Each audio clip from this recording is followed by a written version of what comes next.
he is up in flames, and he can be like, my God, they got DC too. Curses, I can never kill. If only we could find a terminal in all the rubble. I mean, yeah. If you're in for a penny, in for a pound, you have already let 9 people die for you. Glenn is the breaking point. I mean, I guess that's fine. It just seems weird. And also, it doesn't seem like he's capable of that kind of calculation. And also, again, I was really hoping he could just put this away and be a normal person, because right now I feel like this personality switch is stuck in the on position and it's broken. And for as long as he's alive, we're going to have... Which might not be much longer. He might be dead as we speak. Who knows? That's true. Or he could be like brain damage. That would be an ironic twist. Okay. If he's like just heavily concussed and he's not the same guy. Yeah, this changes his personality. Maybe it'll make him more like Tara. He literally beats some sense into him. Yeah. He can understand the wonder of a fist bump. There is a great shot in this scene of Abraham contemplating the consequences of what Eugene's revelation means. What do you mean for by that? him, for the mission that he was on? There's a shot while Eugene is talking of Abraham's face, with Eugene talking in the background, that you can just see the wheels turning in Abraham's head. No, and him going, God, this mission was bullshit from the start. The only thing that kept me going was that mission. What do I have to live for? This is all for nothing. And you can just see Abraham's spirit just crushing under the weight of that. I think Cudlitz is doing a impressively good job at working with the material he's got. And the fact that scene worked at all is a testament to, probably several people coming together and doing some good work. But yeah, I mean, and even I thought the musical cues were effective, which I don't... Walking Dead seems to struggle with this particular emotion. Like, they do like pounding and tense. But anytime like things are happy or light or like really sad and dramatic, I don't think they do as good a job as when the things are like tense and scary. But I thought, that this scene worked in a way that it probably didn't have a right to, in my opinion. Yeah, I feel like maybe they should have shot it, or should have cut it in a little different order, though. Like this flashback we get at the very end, I feel like if we had seen that before we saw what that revelation and what it meant to Abraham, like if we had known in that moment where we're looking at Abraham and Eugene's talking exactly what this means to Abraham, maybe it would have been a little more effective, because we don't find out till after those shots that he was about to kill himself because his family was dead, and that Eugene came up and gave him the mission. And that's the only reason he continued. Yeah. So that blow doesn't work till the second time you see it. Yeah. I feel. But it wasn't terrible the way that they did it. Sure. Okay. So on this final flashback, I got a little bit of flack for like nitpicking the way that they chose to make Eugene run. But okay. I do feel like, Eugene's comic relief. Mm-hmm. But it's weird to treat him as comic relief in this very heavy moment. Yeah. And I felt like it betrayed the scene. Like, I would have liked to see Eugene run like a normal person and just trip and fall or something. But just this, like, I don't even know what you would call that run. Like, boneless? It wasn't a run, yeah. Like, he's just kind of flouncing around and, oh, help me, and gesturing with both hands. Like, he's like it's some like kind of damsel in distress shit from really bad movies. Yeah, he's like a 17th century foppish aristocrat more than a basement dwelling gamer dude. Like, it's thinking like the physicality performance was saying slapstick. Yeah. The music and the seriousness and the despair and the fact that a man almost took his life is saying drama. And, what's my biggest pet peeve is fucking tonal clashes. Mm-hmm. And that, the ending the episode on that note was the last kind of straw for me. Okay. I can buy that. Listeners, I need your attention for just a moment. Something very serious with the Bald Move Network has just come up. Last night, we were looking at our voicemail line. We have a couple every once in a while. This one was special, though. This one Special. I'd use the word frightening. Yeah, it shook us to our cores. This is the one we have been dreading. And after talking and consulting with our legal department, we thought we just had to share it with all of you so you know what threat we're faced with. Children and people with weak constitutions should shut the podcast off now because what you're about to hear is terrifying. Absolutely. Let's go ahead and play it. Attention bald move pirates. I am Jeff Bezos, founder of Amazon.com. I will not rest until I have all of your pennies. Kneel before your copper lord. This is the threat that faces Bald Move. So, given these developments, we have a request of our audience. We need to double down on our efforts. Yeah, we will not back down in the face of overt threats. Yeah, you don't come on our podcast and threaten us. We refuse to kneel before the Copper Lord. We will take all of your pennies. We're not going to take them by the individual penny. We're not going to take them by the dime. We're taking them by the... We have some feedback. We have buckets. Okay. We have 500 gallons of feedback that I'm going to... spray all over the audience. I'm going to spray on you at high pressure. It's going to take my limbs off. And the only thing that's going to save you is the fact that the engine's not actually running. So it's going to be a fraction of its real power. Yep. Let's see here. K Pockets brought out this email, but also Andrew K. I usually just pick one if you got two identical topics, but these guys came within 5 minutes of each other. Okay. So I'm like, ding, ding, ding, winner, winner, you both got a chicken dinner. K Pocket says, hey guys, I'm an avid listener and I enjoy your insight. During Slabtown, you guys briefly pondered whether we would ever get to see what the deal was with the funeral home Beth and Daryl were hanging at. I wanted you to fill you in on something I heard a while back on what I believe was The Talking Dead. Scott Gimple said that they had a whole story on the caretaker and even shot most of it, but they decided to drop it due to time restraints. I don't think we'll officially ever find out. What do you think? Are you okay with us not getting a resolution on the funeral home? Sounds like you're going to have to be. Yeah, at this point, I don't give a shit. Okay. Who cares? Moving on to Jenkins B. Many people have been asking, how did Beth know which key to take to get access to the elevator area? If you go back about 4.5 minutes into the episode when Dawn opens the door so that Dr. Steven and Beth can dump the body, the camera focuses on the blue key and Beth, his head is down, or I think they mean that she's actually looking at it, and then they do a insert of the key being used as if to suggest that she sort of observes that. They never actually... Yes, we missed that, certainly. I missed it watching it 3 damn times. I know. So, Jesus. I know. They also never use that key. What do you mean? They don't actually use that key, do they? Yeah, of course they do. Because you have to. They imply it because you have to use it to get to that elevator.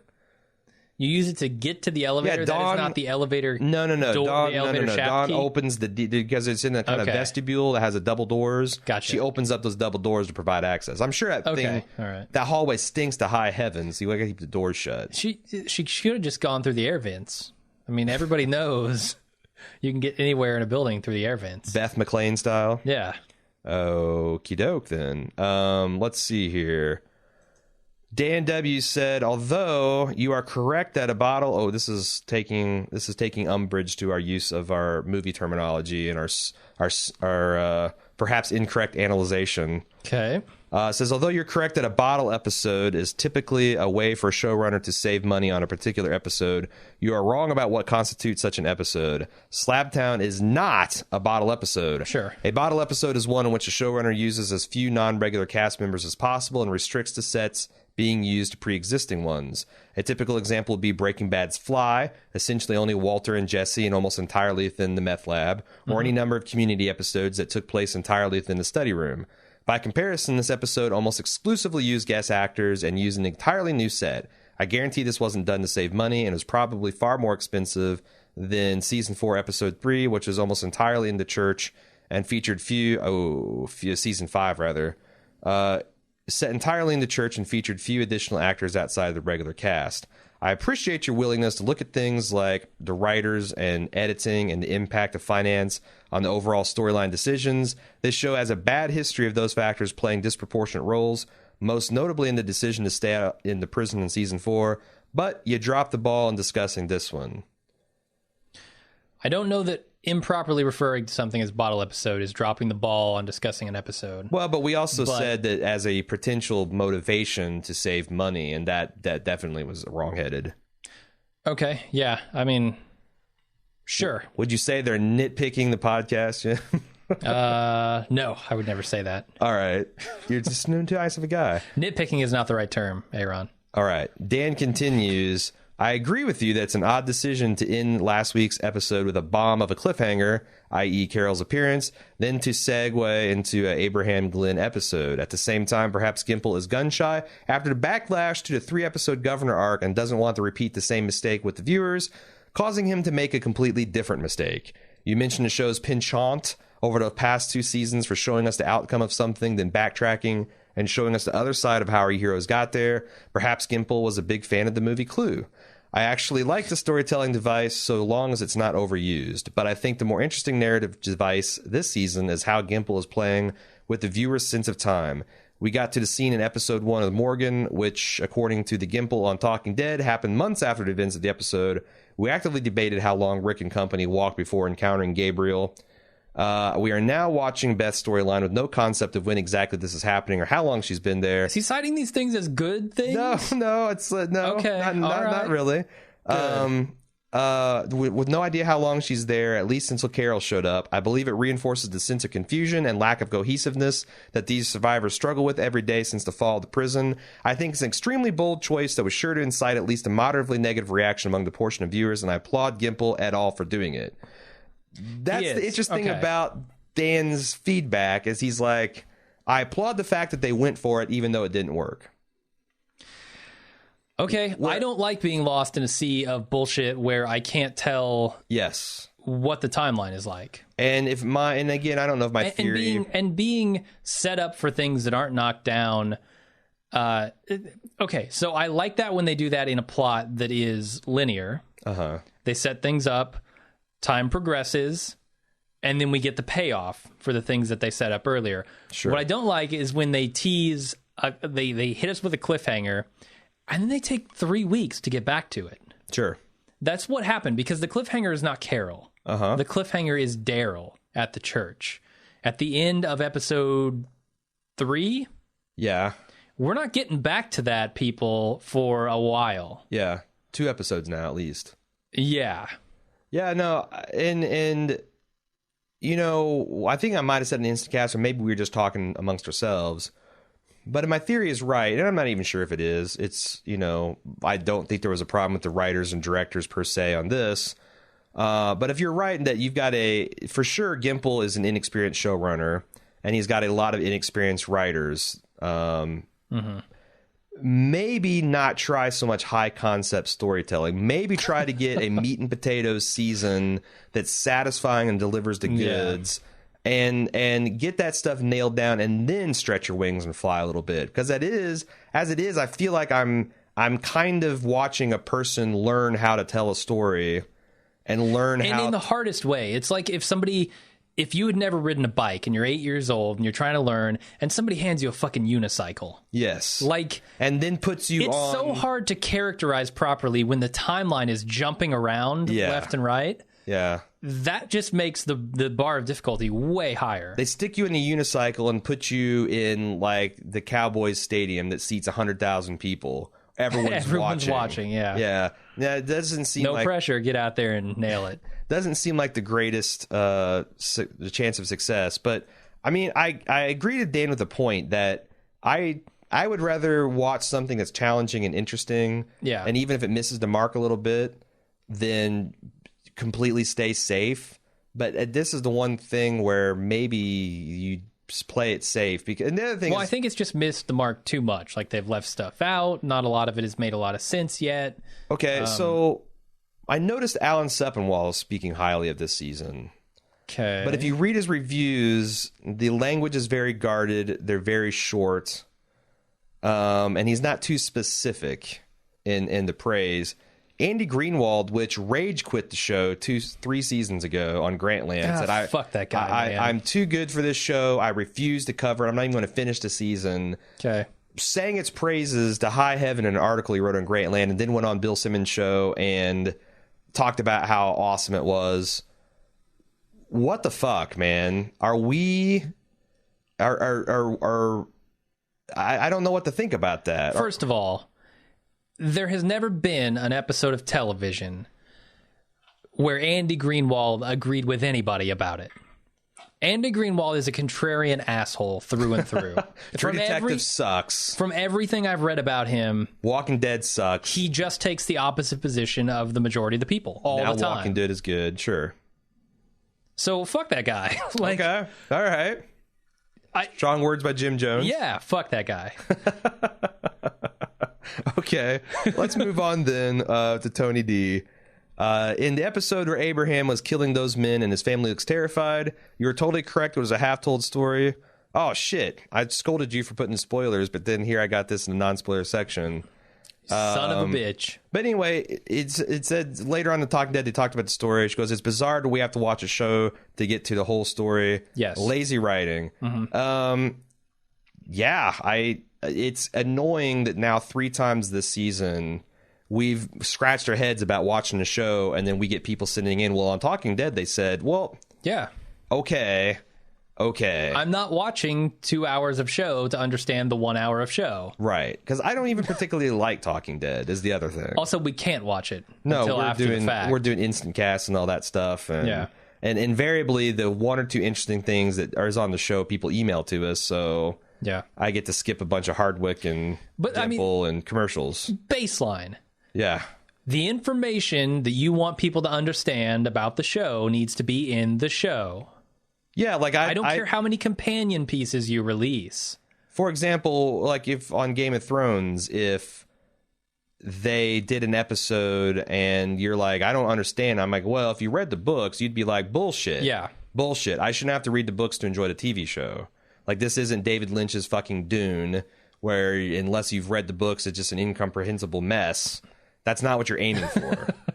So, no, you're not. And this is not you shouldn't have to read the comics. You shouldn't have to read the after show to understand what's going on. There might be a place for that, but you want to describe it as like the Walking Dead experience, right? You want to get these multimedia platforms all mingled together. They're not doing that. They're just making a show.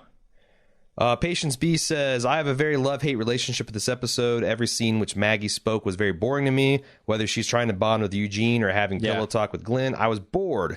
Tara's fist bump is just stupid. I would like to see her killed ASAP. In contrast, I loved Abraham's flashbacks. Seeing that this mission saved his life and now he learns it was a lie, this was done well in my opinion. They did leave me with a couple questions, but not enough to ruin it for me. I do not think he was a wife beater. I want to think he killed those men to protect his family.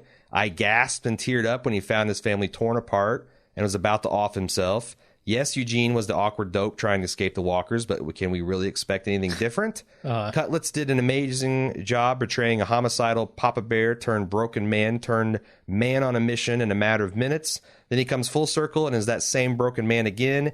Yes, his wife was stupid to leave, but seriously, on this show, has any mother made any smart decisions or acted like a real mother would? As a mom, I'm curious to know how many of these writers are parents. I hope that since they are all still close to the church and the mission is lost, that they'll just go back to Rick immediately. New mission, reunite this group and make staying together and alive the only real priority. Jim Jones, your thoughts? Oh, my God. She's so right about so many things. Yes. I think maybe I'm thinking Abraham's family is a little stupider than she does for leaving him, regardless of him killing these people with a soup can. He was doing it, apparently, according to the Talking Dead, to protect them. I don't know why that makes you afraid of the man who just saved your life. Yeah. Yeah, it can. More afraid of the man who just saved your life than the world outside. The shit show that's become. Unless he's popped you a couple times. Sure. But according to Talking Dead, that is not the case. Sure. And yes, on how boring and useless Maggie and Glenn have become. I don't give a shit about them anymore. No, I really don't. they're not characters anymore. They used to have chemistry. Oh man, they were my favorite part of like season 3. And if you see them at the cons, they're still cute together. Oh yeah, but there is zero heat. They need to go. There's zero passion in any of these. If this is how their characters are going to be from here on out, they need to go. Okay, kill them. 2 seasons ago, I never would have believed that. Right. And the thing is, like, Bob and Sasha kind of took that torch, but now Bob's dead. This group's got no. Yeah. And do you believe that Rosita and Abraham are anything but physical chemistry? I don't feel like he loves her. I don't feel like she loves him. I don't think he's capable of that with what's going on in his head. And that I kind of miss that. And like, I'm not a big shipper or whatever, but having a normal. Just like I'd like to see Rick as a father fighting for his children, that's an interesting angle to have, like, 2 lovers fighting this for each other. And it also, is real dramatic when one of them goes off on a mission, or one of them, there's stuff you can do with that. Having a bunch of just kind of like, it's like, I don't know, it's like if the gang of friends from the show Friends were in the zombie apocalypse in season 1. None of them. There's no relationships. Like, if Phoebe gets eaten, does Chandler cry? Does Joey cry? Who gives a shit, right? Yeah. That's my problem with it. Yeah, I just don't feel the passion from them anymore, and it's just dry. Teresa B said, I think the saving grace of this episode is the revelation that Eugene was, in fact, not a scientist. I feared the show would stretch that out longer, so I'm glad that we were able to put that issue to bed sooner rather than later. Whether or not you're a reader of the comics, it was obvious Eugene wasn't all he professed. If this was dragged on any longer, I would have been reminded of Lost, when the producers were stretching out the reveal of who was Ben's man on the boat.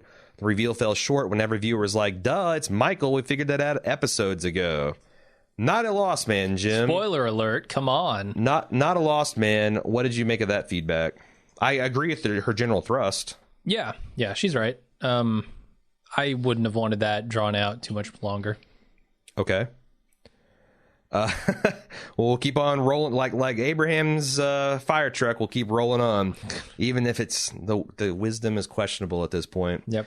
Kim M says the question: if the church truck is on fire and black smoke, good God, if the church truck is on fire and black smoke is billowing, will Rick's group be able to see the smoke from 15 miles away? Should not have put as much vodka in his Diet Coke. He should, yeah. I think, okay, yeah, right? Because they'll be able to tell whether it's still burning or not, too. That's a thing. And whether a new pope has been elected, sure. Yep. Yeah. So we'll get a resolution on the Rick storyline and find out the new apocalyptic pope next episode. Prediction time. Are they going to go back to Rick, or is Rick going to come up to them? I don't know. I'm 50-50. You're waffling. You're riding the fence here. Make a bold prediction. How about option C? Actually, there is a good option C, I think, because I almost stole this idea as my own, but I think I read it. Ask me that at the end of the end of the feedback section. Sure. She continues, Kim does. I think that Maggie and Glenn are going to leave this group and head back to Rick and Company. So there, bold prediction from Kim. Yep. As for Maggie never mentioning Beth, it was very, very obvious in this episode that she did not mention Beth. I think it's just some form of wishful thinking on her part. Maybe she doesn't talk about Beth and Beth is still alive. No, I think it's that she just thinks she's dead. Maybe, I don't know. Mm-hmm. Okay, moving on then to Travis S. Says, I thought the episode was okay, and the pieces were there for it to have been pretty good, but I have to admit that I'm not a fan of the current strategy of complete bottle episodes. No, not a bottle episode. After Slabtown, I thought it might be interesting to handle things this way by telling the story in a series of completely contained episodes featuring each group during the stretch of time that it most likely that most likely ends up with everyone at the same place at the mid-season conclusion takes place. But there's one thing that I took for granted. When you take Rick, Carl, Michonne, Daryl, and Carol completely away for multiple episodes, I find myself caring a great deal less about the show. Yeah. I like Glenn and Maggie a lot and would have added them to that list above, but the fact is that this was an Abraham and Eugene episode directly following a completely Beth episode, and their mere presence wasn't enough to carry my enthusiasm. I get that they are bringing new people in and want to establish them as rich characters, and that these episodes accomplish that, but I don't think I care enough about Abraham and Beth to account for the fact that the characters that I really care about have been completely absent for 2 weeks. This was all a big gamble, and I bet their plan culminates well and will enjoy a payoff, but I kind of doubt that it will be worth it in the end. I now know the answer of what The Walking Dead is without the core group of people. To me, it's not nearly as interesting. Is that a problem for you? Just the fact that Abraham, Rosita, and Eugene haven't been properly developed enough as a character to withstand a standalone episode where they are developing as characters?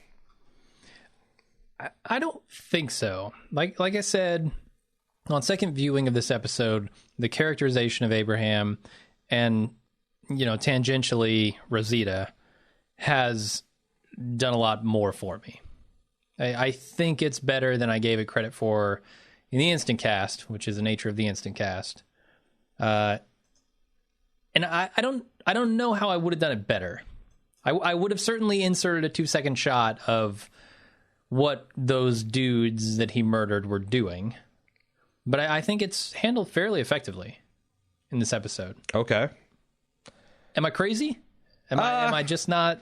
I don't know. I'm not as on board with this episode is better than I thought wagon as you are. Okay. I feel like it's a lot like Slabtown, had a lot of interesting things it's trying to do, but it suffered from the fact that for the first 15 minutes I was kind of bummed that we weren't just getting right to the hospital. Yeah. And I don't know. Something about the flashback still to this day bugs me. Still to this day, 2 days later, bugs me. That me too. We didn't have enough information, and it didn't feel as vital to the plot that it should have. It didn't feel as tightly connected. And the fact that you have to, really kind of reach back and think, okay, well, I guess Terminus was a turning point for him. I wish I knew why. I'm guessing it's because maybe it's the human threat versus but that's just a guess. That's headcanon I've made. Yeah, you're right. You're right. That doesn't feel as in Breaking Bad. The thing I loved was you could see turning points in characters. Sure, and they took their sweet ass time. They did getting there. It's like you have season 1 Walt, and in season 1 episode 4 you had season 5 Walt. That wouldn't have worked. Yeah, you could be like, well, because of what happened with Crazy 8, and I'm going to try to just keep as spoiler-free as possible, because of what happened in the Crazy 8, he's turned into this person. But it's way too fast. There aren't enough dots to connect. It's way too fast. Yeah. So it's like, yes, that's something you can make up. That's something you can say. Mm-hmm. But it would have been better as a smoother transition. It would have been more meaningful. I know people hate when we compare the show to Breaking Bad. Too bad. It's hard to compare pop culture without comparing other pop culture. I could tell you how much better this is than Falling Skies, for example. Yeah. If we're doing a Falling Skies podcast, maybe we would do that. Although I think there's some pretty strong characterization in Falling Skies. Honestly. Well, okay, we're moving on. Barrett from Memphis, Tennessee said, of one of the many laugh out loud moments in this episode, the best one was with the poo-stained walker staggering into frame in the last few seconds after the bus flipped. Did you see the poo-stained walker? I did see the poo-stained walker. Answering the age-old question, do zombies shit in the woods? Affirmatively, Barrett says, go back and have a look as she staggers in with a large greenish smear running down her left or right leg. Looks like someone had a nice helping of blue cake icing and some Dukalaks as their last meal. There you go. There you go. Zombies have the runs. Okay. Maybe she ate a Taco Bell worker. Daniel M. said, hey there, I heard your criticism of Tara in Instant Take, and whilst I agree that she's done next to nothing this season, narratively speaking, I do believe she's gone through some very subtle but not quite interesting development. Okay. Oh, no, I'm sorry, but quite interesting. Oh. Okay. One little word can change it all. Uh-huh. She seems like the only character who reacts to things in a normal, rational fashion. She sees a man decapitate another man's head and says, fuck this, I'm out of here. Ends up with that man's daughter, doesn't hide the truth, gets told a secret by a quite clearly insecure, socially awkward man, doesn't blow that trust, and split the whole group apart. Man, it's hard. I think your first point there is strong because it was refreshing to see someone just say something, not that have drama for drama's sake. Yeah. But the Eugene situation's not remotely the same in my mind. Also, maybe we could ride bikes is the most logical thing that has been said in the show in quite some time. She seems like the most realistic character in the show, which makes her more relatable. I read this on Reddit and I completely agree. I think after falling for the governor's deceit, she became a lot more aware. Although her development isn't as obvious as others, her starting to analyze and criticize situations is going to make her a strong character. I just hope they start making substantial development on her and do not let her fall by the wayside. I was liking Tara. I'm liking her less in this season. And for reasons we've already talked about. Yeah, I like Tunnel Tara, right? Tunnel Tara is a good Tara. Yeah, that was post-traumatic Tara, but recovering Tara. Tara trying to get into the good graces of the group is good Tara. Tara fist-bumping Rick is not good Tara. Tara... I don't know. Tara holding... I thought Rick's reaction made it good. Tara carrying a dangerous man who is making no logical sense. Mm-hmm. Fun fact: as I get drunker, I turn Australian. Is not working for me either. Yeah. All right. Alex D said the editing on this show does not work at all. He's talking about our podcast. Does not work at all. Imagine if we had an entire episode dedicated to Marie's shoplifting or Ramsey Bolton and Reek. Why did I feel so confident dedicating an entire 45-minute episode on one plot point? That's not even that great. Why don't they just cut from story to story like every other well-put-together show in history of television? These individual tales do not work at all. If you don't like a character like Beth, which is just about everyone, you're fucked for that hour. And it makes you not want to even look forward to the next episode because you can't really be confident that the previous week's storyline is going to be continued. Remember the ridiculous governor episodes? Jesus. Yeah, I don't want to throw the baby out with the bathwater here. I don't think you have to be as formulaic as most television is. I think, take a look at Pulp Fiction. Pulp Fiction is a fucking phenomenal movie, and it is not linear, and it can be done well. Sure. But man, it takes a lot of time and effort. It does, and I don't know that you have that time and effort on television. I just finished Slaughterhouse-5 for the first time this weekend. Yeah. It might be one of the best books I've ever read because it takes that to an extreme. It really felt like a man took an entire man's life and put a few science fiction elements as a 52-card deck and just riffle shuffled them. Mm-hmm. And it just works so well, and it's so compelling. And I as I was thinking, I'm like, my God, how did he write this? Did he write it as one long sequence and then come up with the sci-fi hook and then on a manual typewriter, because this was back in the 60s, assemble this? Or was it just created this way in his head? Or did he just write this out stream of consciousness style? I can't believe that's the case. It has to be more work to it than that. He's a fantastic author, but I would imagine, Damn. My mind boggles when he pulled this off well. Gimple's not necessarily pulling this off well. And in fact, I don't think he's doing a terrible job, but it's a very difficult thing to do. All right. And yeah, it could definitely be done better. Yeah. As evidenced by Pulp Fiction. Yeah. And in any number of... Memento is another one that doesn't do a standard time structure, but is fucking awesome. Sure. There are a lot of them. Sure. Moving on, Dave McBee says, given the close proximity to the church at the time of the big reveal that Eugene was full of it, are we going to have the reveal of the group coming back with Daryl being the Abraham group? Wayo. Personally, I believe they will meet each other again in a way that's not Rick rolling up 10 miles down the road, blaring Molly Hatchet, as I said in the instant cast. That's the other take. What if Daryl comes back with the entire Abraham group? That would be weird. I feel like he's coming back with Noah. He's got to be. I'm pretty sure he's coming back with Noah. Yeah. And I guess it wouldn't be insane for him to come back with the Abraham group, but I think it's Noah. Yeah, and that's the other thing. I talked about this in the instant cast. I don't think I mentioned in the main cast, just how the fact that they only made it 15, 20 miles down the road added to extra layer of futility to this plot line. Yes. Why did you need to split this off? Why couldn't this storyline work just as well with Rick and him butting heads instead of Glenn? And then that's a real that's super interesting. If Rick wants to go back 15 miles to the church, yeah, post up, recoup, yeah, and Abraham doesn't, yeah, because Glenn and Abraham is not nearly a title card that Rick and Abraham are. Yeah, we know how that fight ends. Yeah. So anyway, he continues. The timeline at the moment is also very confusing, with Slabtown happening over to what period of time? Was this episode between the time the killings occurred at the church and Daryl coming through the woods? I know we had a slow walking montage that delivered us forward in an indeterminate amount of time in the future, but the timelines are all over. I don't believe this is a bad half season so far, but there are elements of this season that could have been so much better. Totally agree with that.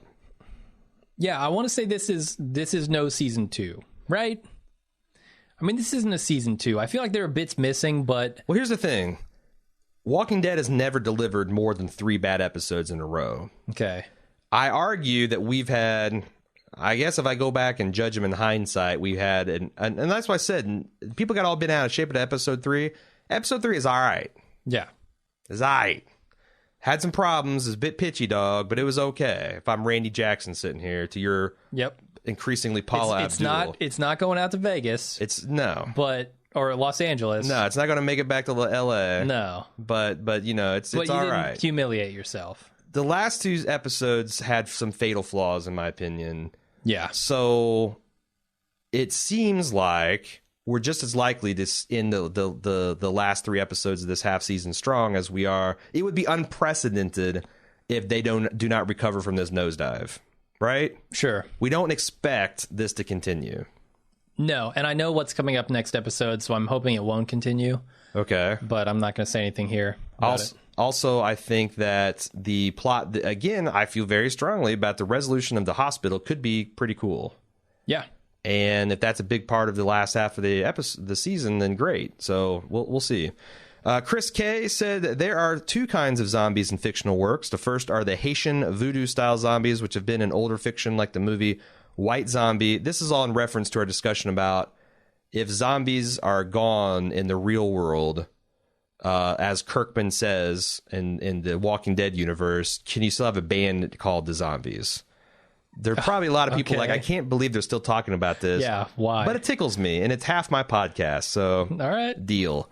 The first kind are the Haitian voodoo-style zombies, which have been in older fiction like the movie White Zombie in 1932 with Bela Lugosi. Mm-hmm. While these are similar to Walker's and Romero zombies in that they are resurrected dead people, they are often portrayed as being somewhat sentient or doing the will of their master, usually the person who did the resurrecting.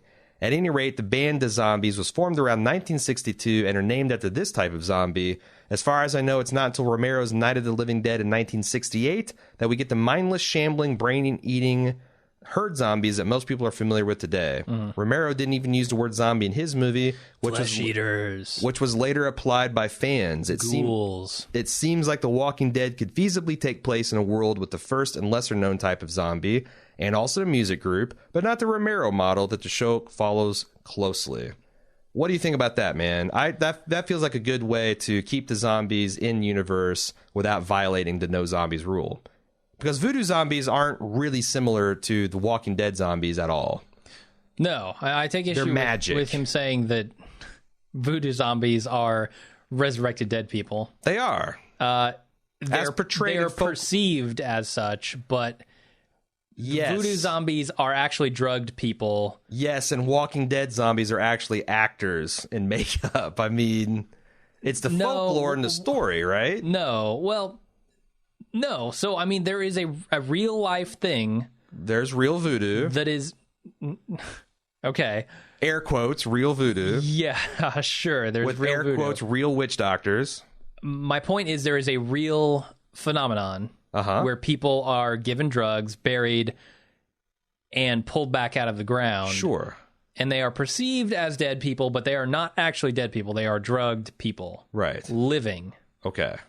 No different from when they were alive, except they are now drugged and under the influence of whoever drugged them. Yeah, no, the truth and fiction of the Haitian zombie legend is kind of fascinating in its own right. Yeah. I still think it's bizarre to say that they're, if the culture says they're dead and the movies that feature them say they're dead, to say they're not actually dead because the real life ones aren't is kind of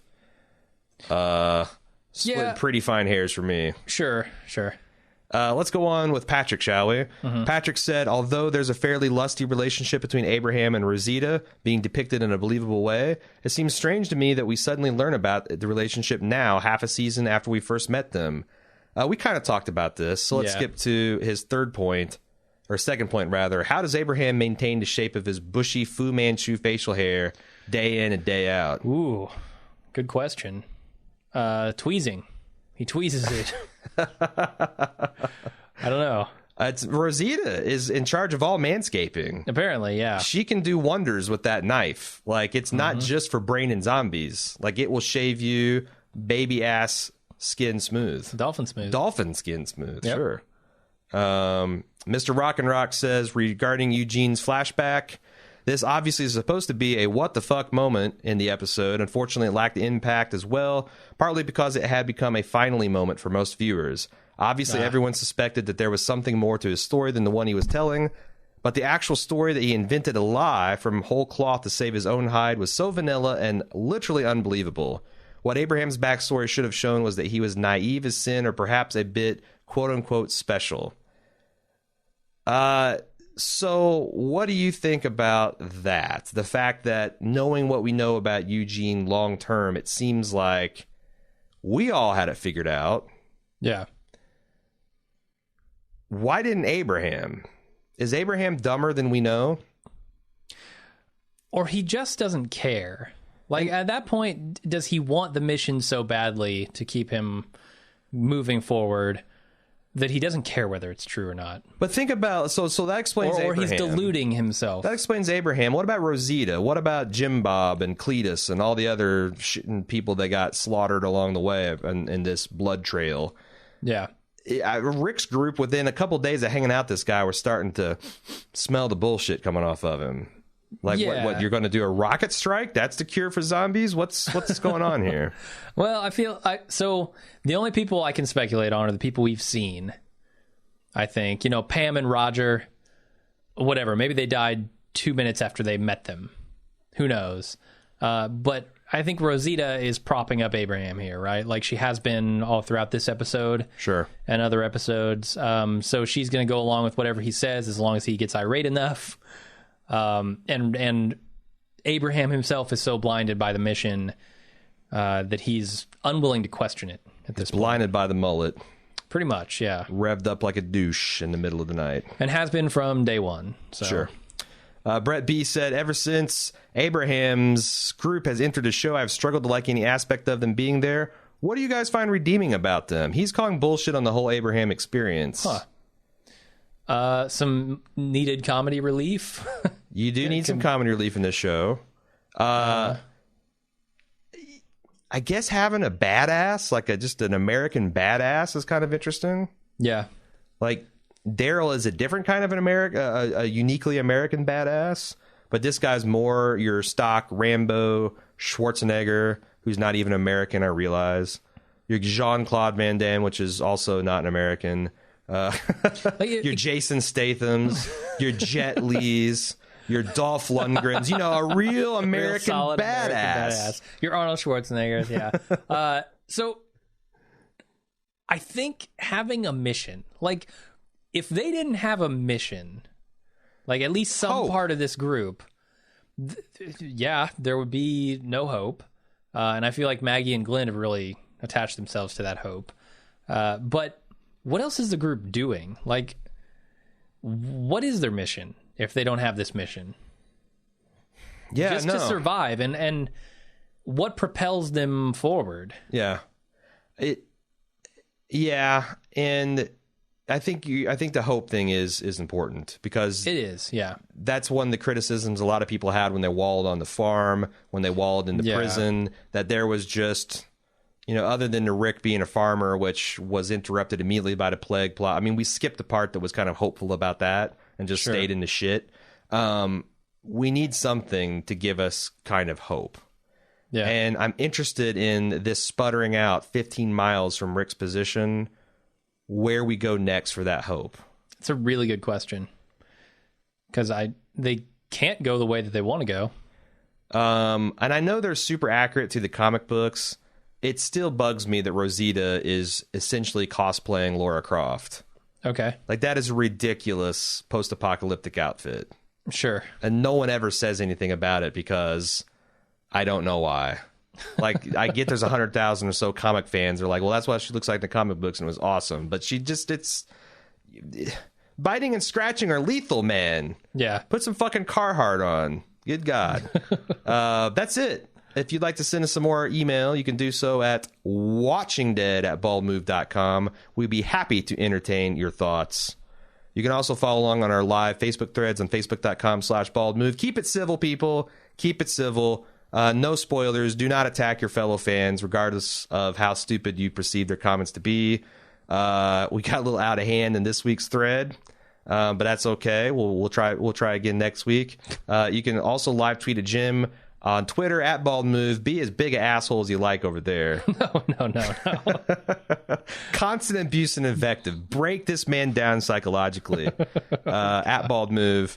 Let's get to the spoiler section. If you want to join us there, you can. If not, we're leaving a wall of walkers behind us in the form of our theme music to repel you. All right. Yeah. Thanks, everybody, for listening. Be back next week after the show if you're not listening to spoilers. And until then, I'm Jim. I'm Aaron. Bye-bye.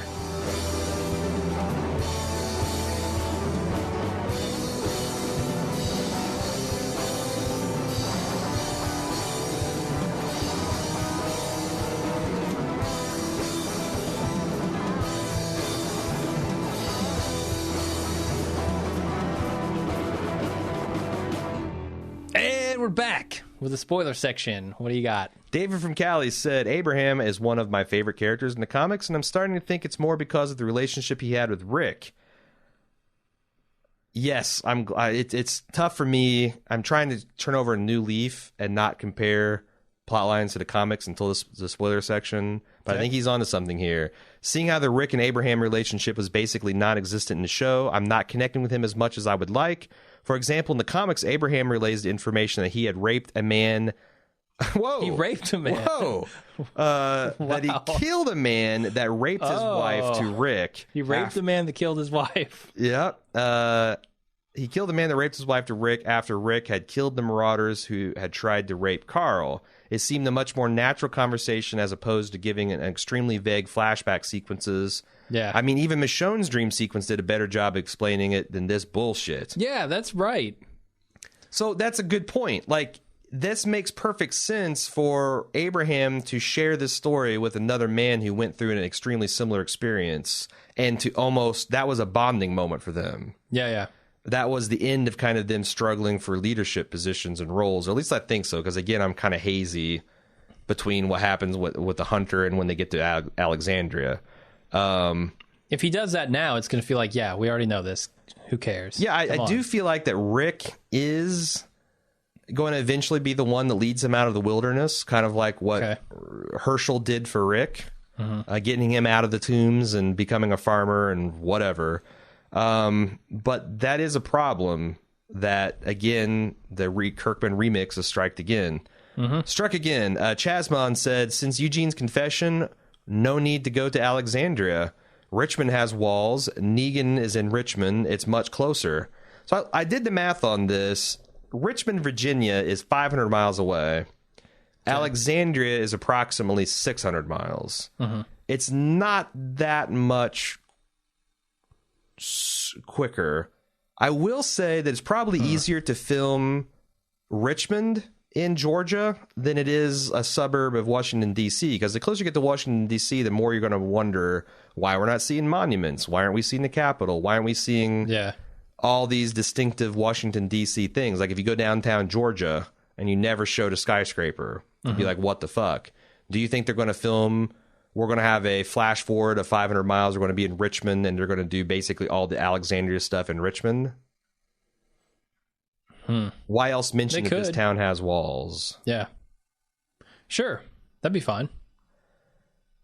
I don't know. It seems like they've just totally changed the story with Eugene here. So much so that, like, I worry that we're going to miss out on kind of the cool stuff that you described to me that happens in DC, where Eugene goes in there and we get a lot of these kind of political leaders trying to lead the show, and the real leaders come in, the badasses. Yeah, like Rick. Yeah. Comes in and wants to lead the show, and making Eugene. I tried not to allude to this in the main cast, but making Eugene out to be just a full-on Forrest Gump is problematic because for him to have any depth of character, he needs to move beyond that. Yeah. And they're portraying a man who's almost, for genetic and mental reasons, incapable of understanding why people are mad at him or why. I mean, he kind of gets it, but then he understands enough to know that he's putting his life in mortal jeopardy by confessing, and he shows an understanding of people enough that he can interject himself into an argument with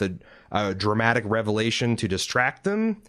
But he's not self-aware enough to know that you can then go to this man and say, I know I'm smarter than you, and he's not going to beat your ass.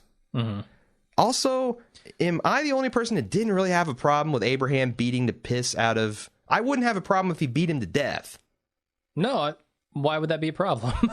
I feel like the episode is structured in such that everyone's like, oh my God, Abraham, how could you do this thing?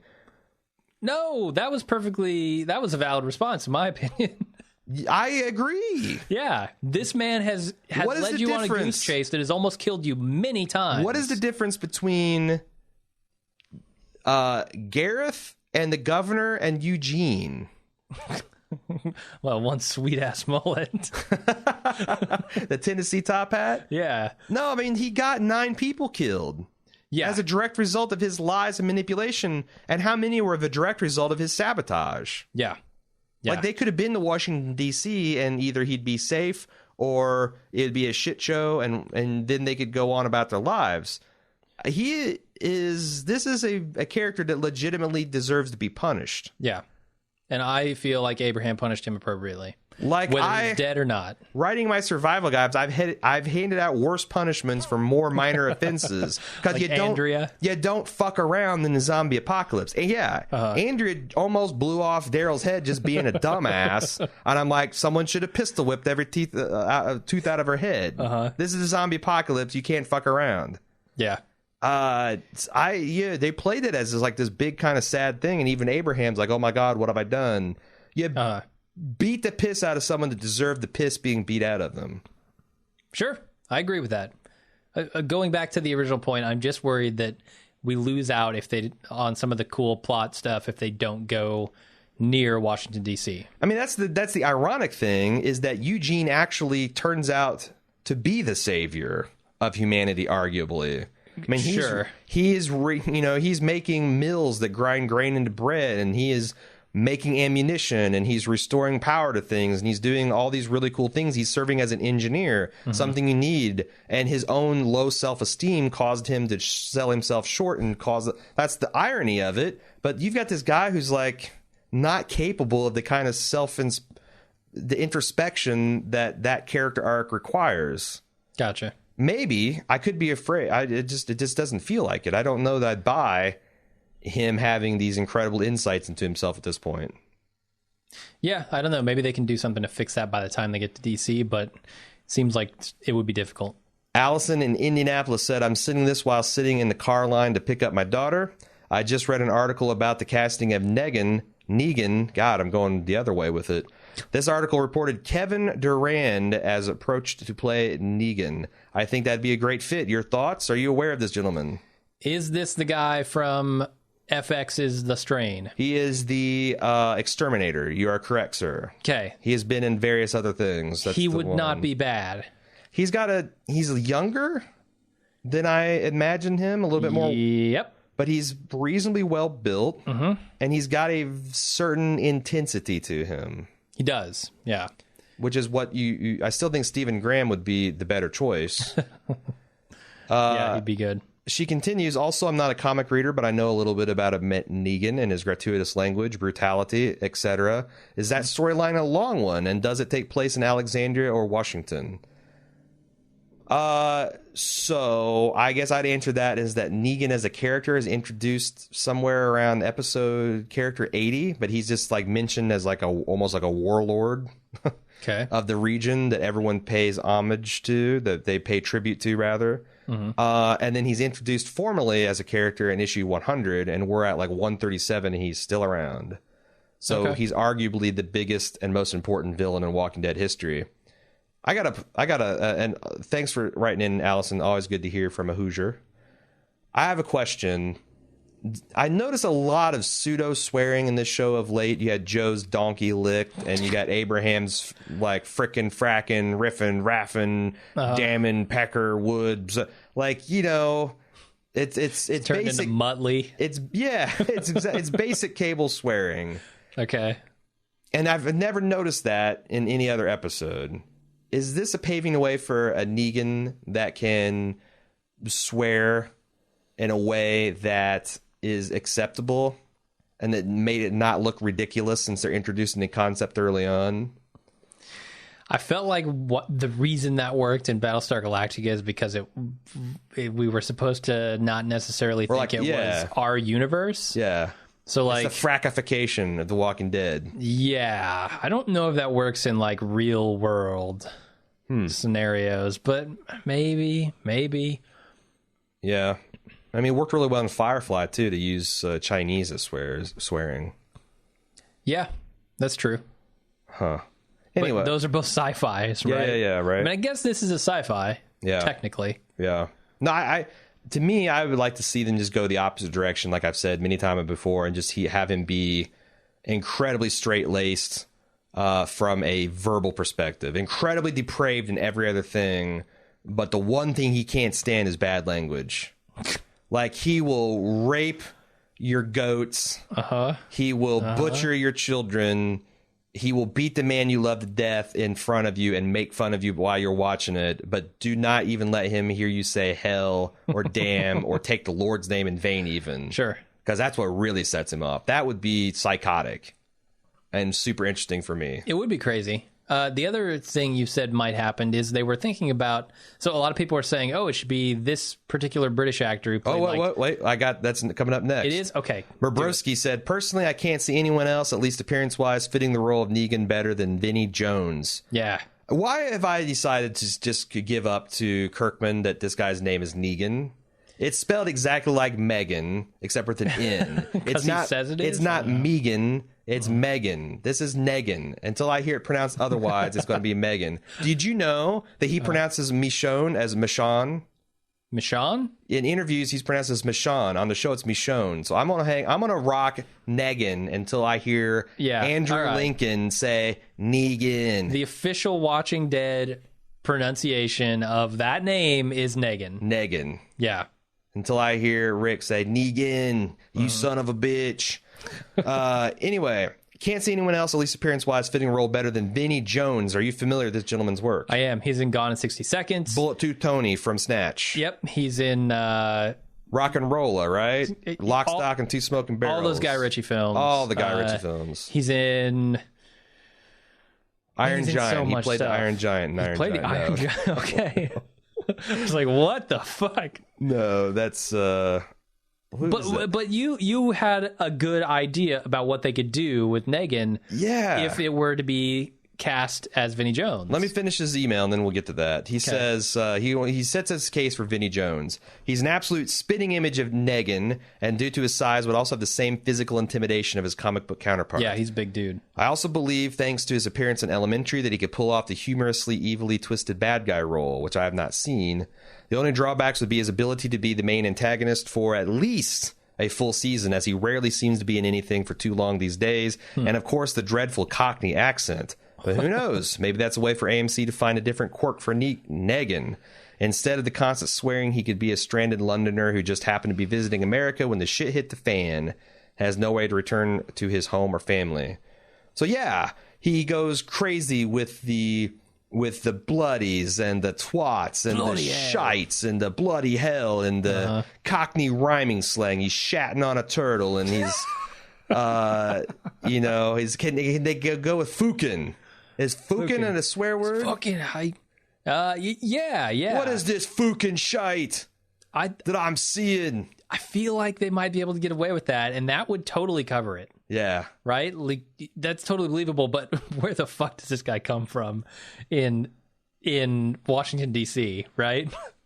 It would be funny if they just never explained that. Yeah. Or like someone asks him to explain it and he just beats him to death. Fuck you. Yeah. Oh, where am I from? Where am I from?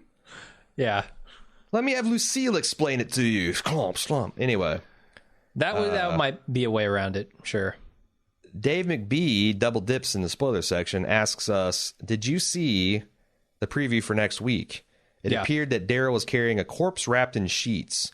Are we losing Beth or Carol in the next episode? Both. I can see it being... Carol stacked up behind that one. I can see it being Beth, but this would make his mission a failure, but it would be interesting to see where that goes.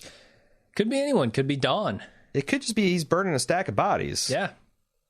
They do that in this group sometimes. It could be Dawn. You're right. They do. It could be... it could be Noah. Could be Noah. Like, it could be any fairly small person that he's carrying. Yeah. So we've got a little bit of show spoilers, right? We've got the titles and synopsis of the next 3 episodes. Oh, yeah. Do you have those at hand? your fingertips? I don't, but I can get them. I do not. I can do a song and dance routine until you find them up. Okay. Until you find them. Find them up. Find them up. Find them up. Yeah. Find them up. Up. Find them All right. Next episode is titled Consumed. And it says, stakes are high when members of the group must go on a rescue mission in a familiar location.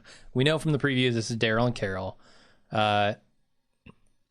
It's weird because the timeline takes us back before Carol got captured.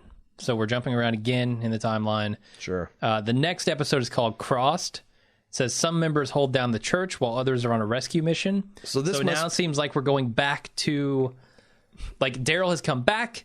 So the next episode's all brings us up to where, right to the moment where Carol's taken, and he also makes it back to the church with whoever. Mm-hmm. The episode after that then Crossed. Is what? Some members hold down the church while others are on a rescue mission. So now he gets the posse, and he takes them to rescue some of them back to the hospital to assault it and rescue Beth. Yep. And then the final episode of the half season, Coda. Rick wants to find a peaceful agreement, but the enemies seem to prefer a more violent resolution. I feel like he's taking Rick back, because who else is he going to take to the hospital? Rick, he's the fucking badass. He takes him to the hospital, and this is another hospital episode? Unless they can introduce another set of characters, like could this be a misunderstanding with the Alexandria people or the Richmond people or whatever? They're so far away from Richmond, though. I mean, there'd have to be a time jump. They could. I mean, they've done it before. Yeah, I guess. Long, harsh Georgia winter got yachted through. Yeah. No, it seems like... I'm hoping this is not true, but it seems like the potential is there for them to be stuck on this hospital thing for the rest of the half season. Which I don't see anything in there that says Abraham and company come back. No. I mean, maybe, like, they're part of the members who hold down the church... Because I don't know who else holds down the church. I mean, the badasses they have, Sasha, Michonne, Rick, Carl? You need a decent number of badasses to go assaulting that hospital. Yeah, for sure. Although I don't know how many cops she has. I mean, even to just make it into Georgia or into Atlanta, yeah, you need a decent number of badasses. Sure. The city belongs to the dead, Jim, lest we forget. Yeah. So I'm a little worried about the descriptions of these next 3 episodes. Yeah. But we'll see. We'll see how it goes. But what if they don't come back to Abraham this half season for another 3 months? I don't really care. Despite all the character building they've done with it, I totally agree with whoever said that Abraham's only interesting in context of Rick. Yeah. Abraham on his own is just kind of a loudmouth asshole. So I don't care about Rick or Glenn or Maggie. I don't care about Rosita. I certainly don't care about Tara. I started to, don't care anymore. I don't give a shit about Eugene, because Eugene seems like a much less interesting, more one-dimensional character than he was in the comics. So I don't care if we never see them until we get down to the Gap. It's not like when they got captured by the Terminus people, I was really champing at the bit to get back to Abraham. This show is about Rick and Carl and Daryl, goddammit, and also a little bit about Carol at this point as well, and Michonne. Can't leave Michonne out the group.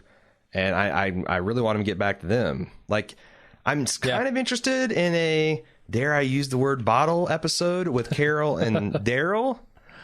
because there has been some sexual tension there. Yeah. We know that Daryl's got some things that he's not comfortable explored. They kind of flirted with him and Beth being somewhat of an item. Yeah. And they're going to save Beth. So there's a lot of interesting things with the explore, and then Carol's interesting in her own right. So arguably, Carol and Daryl are the two biggest badasses in the group. Yeah. That's kind of enough to hold my interest just all alone, but I really want Rick to get back into this. Sure. He's been on the sidelines 2 episodes now. Going to be 3.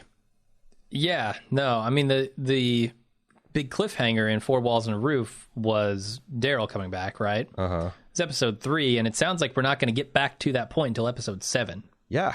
That's 4 episodes we're waiting to get back to the cliffhanger that we all really care about. Yeah. Right? Like, what the fuck are Daryl and Carol going to do? Yeah, like, the only thing of interest... because you can't... So the only thing that's interesting is what happens to Carol and Beth, right? Because Daryl's not going to die. No. Maybe Sasha or Tyrese bites it. I mean, Rick's not going to die. Carl's not going to die. Judith's not going to die.